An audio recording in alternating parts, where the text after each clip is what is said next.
So, when is the right time to end a no contact period?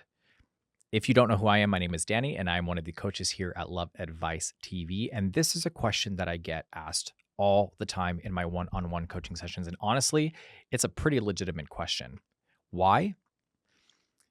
A no contact period, although it is incredibly beneficial, it is also very hard to do. So, if you've been in a no contact period, I empathize with you. I know how difficult this can be because everything inside of you is wanting to do something, some kind of action that makes you feel like you are making progress. And sometimes when you are sitting and waiting, you don't feel like you are progressing at all. You actually feel like you're moving backwards. But that's the problem, right?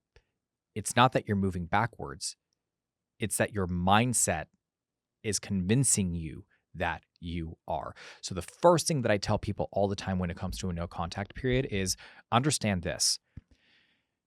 You may feel like you are not in control. You may feel like you don't have any control of the situation, and that actually feeds your anxiety and makes you feel like you are losing the battle. That very train of thought and those feelings that you are experiencing, right? Naturally, it makes you want to do something. So for you to decide to not do anything is actually you being in total control of the situation. But now also let me clarify. It's not about not doing anything, right? You're not going to sit in a room for 30 days and not do anything. And then at the end of the 30 days, you're going to go, oh, okay, cool. Time to call my ex. No, it doesn't work that way, right? There's active work that has to be done here, right? In regards to self-development, processing, healing, and doing all of those things. So then the primary question for a lot of people is, when is the right time to end the no contact period and reach out to my ex? The first thing that we have to take into consideration here is the way in which the relationship ended, right? If it was a very hostile breakup and there was a lot of anger and animosity and a lot of things were said that were, scarring or inflicted any kind of emotional wounds, it's going to take some time for that dust to settle on both parts, right? So usually at that point, for me, I usually recommend anywhere between 30 to 60 days of no contact, right? Sometimes 60 days is going to be better because you're really going to need some time to let that dust settle. So the first thing, like I said, it's about gauging how intense the breakup was in the first place. Because if the breakup wasn't that bad and you were still amicable and it was just more so that you guys grew apart or there was a disagreement or the intimacy kind of faded away, then that's a little bit different, right? The timeline is going to be a little bit shorter. The second thing here is when you finally reach out to your ex, there has to be a level of confidence and detachment from the situation. Because if you attach yourself to the results, you will forever give your power away to your ex. Because essentially what you're doing is you're saying, okay, when I reach out to my ex, I'm seeking some form of validation. And by wanting that validation from them, you are giving them your power. Now, I understand it's easier said than done, but the reality here is that you have to invest the time during that no contact period, right? Which is why it's such an important period of time for you to heal and process and focus on yourself to be able to detach in a healthy way. That's going to take some time. And the truth of the matter is that by doing that, when you finally do reach out to your ex, there is a level of casualness that's present. There's not as much pressure there. There's a lightness about you that's possible that your ex has not seen in quite some time. And that can be intriguing, right? That kind of plants the seed of curiosity to where they want to explore a little bit more and understand who this new version of you is, right?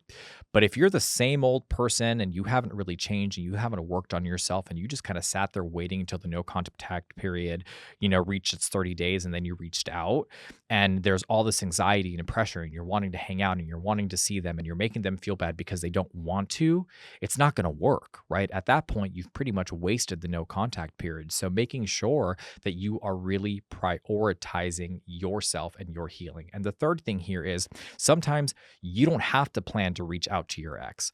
Sometimes the way the no contact period works is that they reach out to you before it even ends. And now the primary question here is do you respond? Do you answer them? That's where a lot of people reach out to me and they're freaking out and they're like, Coach Danny, I don't know what to do. Like, I wasn't expecting this and I don't know if I'm ready. Here's what I will say. If your end goal is to re-attract your ex, then we have to establish the fact that there were issues within the relationship that resulted in it falling apart.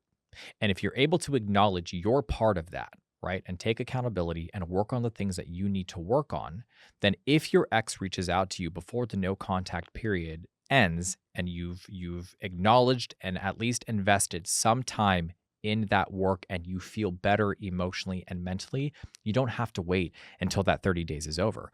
You can respond. Now, the important part to take into consideration here is strategically how we respond and when, right? You don't want to respond right away because if you do, it kind of feels like you've been desperately waiting for them to reach out to you, right? Give it some time.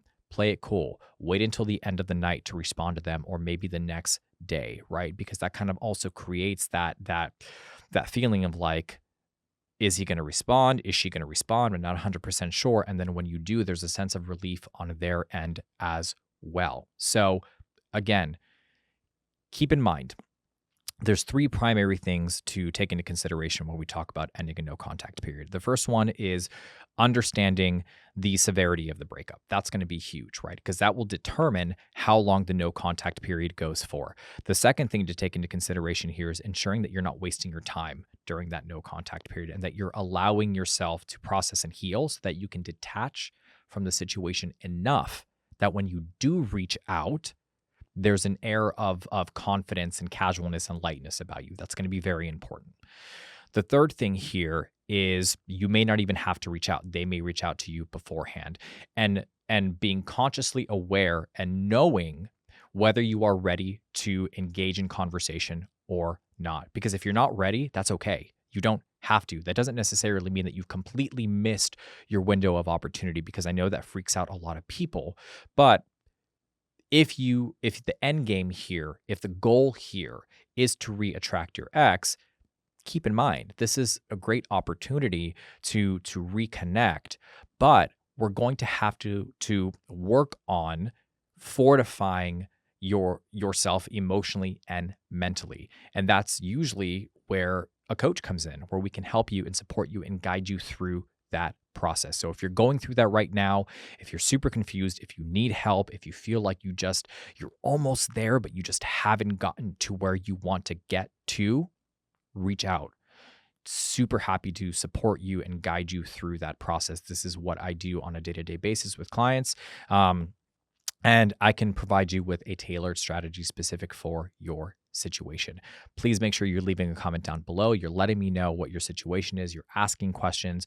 Maybe you're offering some strategies, some tips that worked for you. Whatever the case may be, please let us know. I love engaging with you guys in the comments, and make sure that you are subscribing so that you know when the next video is coming out. Thanks for sitting down and having a chat with me, and I will see you guys in the next video.